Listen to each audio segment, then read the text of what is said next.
Child and friends ending up together is a staple romance trope in anime. Most of the time, it's a complicated love triangle between the main lead and two candidates, one of which is a childhood friend.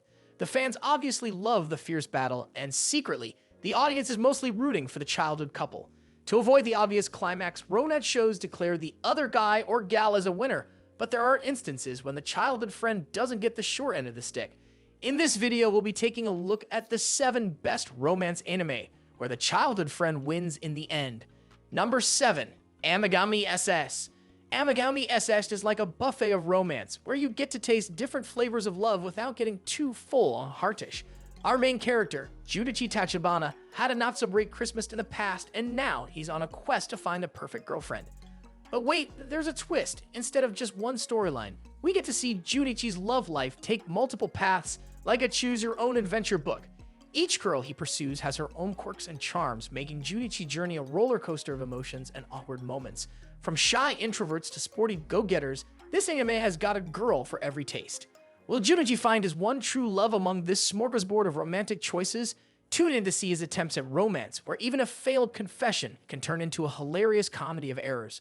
So grab your popcorn and prepare for a heartwarming, belly-laughing, and slightly confusing ride through the world of love, Amagami style. Number 6. Tamako Market. Tamako Market is a delightful anime that's as sweet as a marshmallow and as charming as a chirping bird.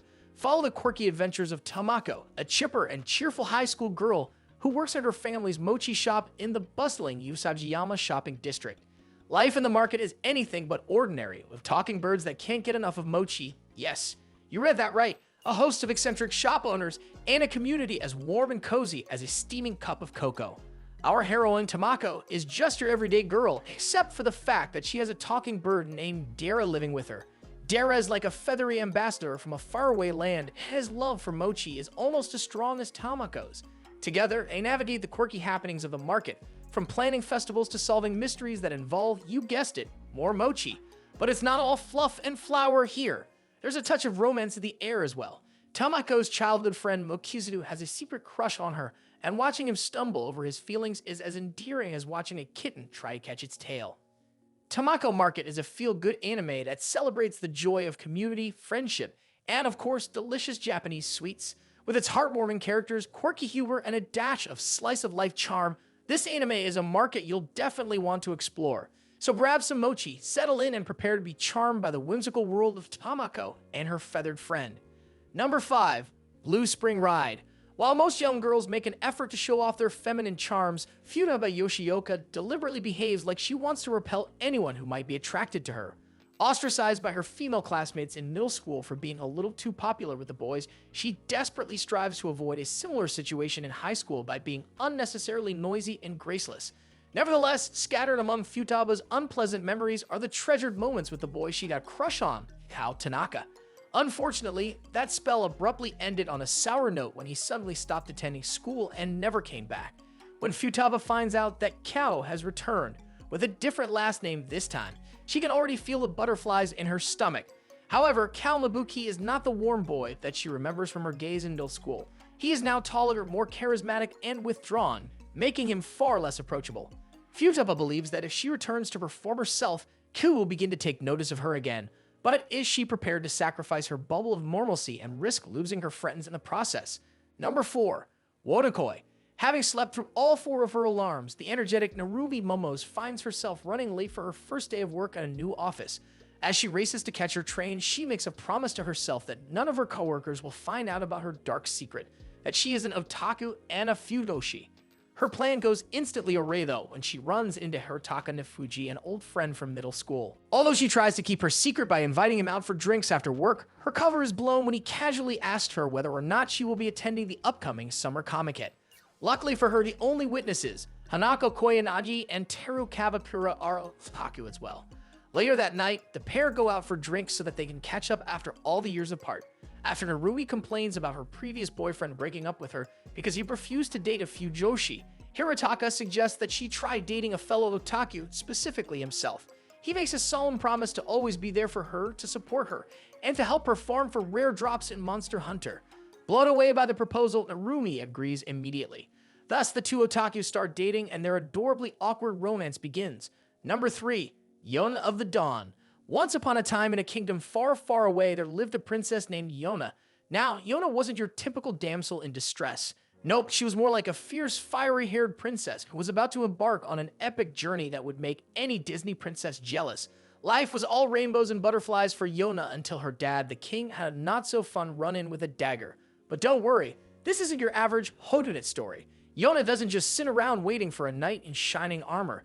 She grabs that metaphorical armor herself and decides to take charge. With her trusty, quirky band of misfits, Yona sets off on a quest to reclaim her kingdom and maybe, just maybe, learn a thing or two about life, love, and dragons along the way. Yes, you heard right, dragons. Because what's an epic adventure without a mythical creature or two? Expect epic battles, heartwarming moments, and more dramatic hair flips than you can shake a stick at. Yona of the Dawn is like a buffet of emotions, serving up laughter, tears, and a whole lot of did that really just happen. So if you're in the mood for a sassy princess who's more likely to wield a sword than bat her eyelashes, and if you're down for a side of political intrigue with your mythical creatures, then buckle up, because Yona of the Dawn is about to take you on a roller coaster ride of epic proportions. Number 2, I've Always Liked You. In this adorable tale, we follow the lives of a bunch of lovably clueless high school students as they navigate the treacherous waters of crushes, confessions, and conversations that make you wish the ground would swallow you whole. Meet our star-crossed duo, Hana and Hina. These two can't seem to figure out their feelings even if you handed them a Feelings for Dummies guidebook. Hana is the master of the unintentional mixed signal. She sends heart flutters to her crush, Kotaro, by just looking at him. But does she manage to actually talk to him? Nah, that would be too simple. Instead, she perfects the art of overthinking and ends up taking weird detours through her own mind, complete with interpretive dance routines. Enter Hina, Hana's best friend. She's got her own set of feelings tangled up in this teenage tornado. She's like a tornado chaser, except the tornado is love, and she's chasing it with a broom instead of a camera. Well, Hana and Hina sort out their emotional GPS and confess their feelings before their faces turn permanently crimson. Tune in to find out, with a supporting cast that's equal parts hilarious and cringeworthy. I've Always Liked You delivers moments that'll make you laugh, facepalm, and wonder if these characters have a secret competition to see who can outdo each other in the awkwardness department. Number 1, Tono-chan is a girl. Tono-chan is a Girl is one of the best rom-coms to come out in 2023, and Tono and Junichiro have set the bar high for the childhood friends to lovers trope. Childhood friends, Tomo Aizawa and Junichiro Jun Kubota do everything together, whether it be training or just enjoying a fun day out. Anyone would think that these two are best friends for life. The only issue is that the tomboyish Tomo was in love with Jun, but he regards her like a brother. At the start of their first year of high school, Tomo confesses her feelings to Jun. However, her rough mannerisms and lack of hesitance to throw a punch do nothing to sway Jun's heart. Realizing that he will remain indifferent to her affections unless she does something about it, Tomo must find a way to knock some sense into Jun and open his eyes to what is right in front of him. And with this, we have reached the end of this video. If you enjoyed it, then make sure to like it and subscribe to the channel for future upcoming videos.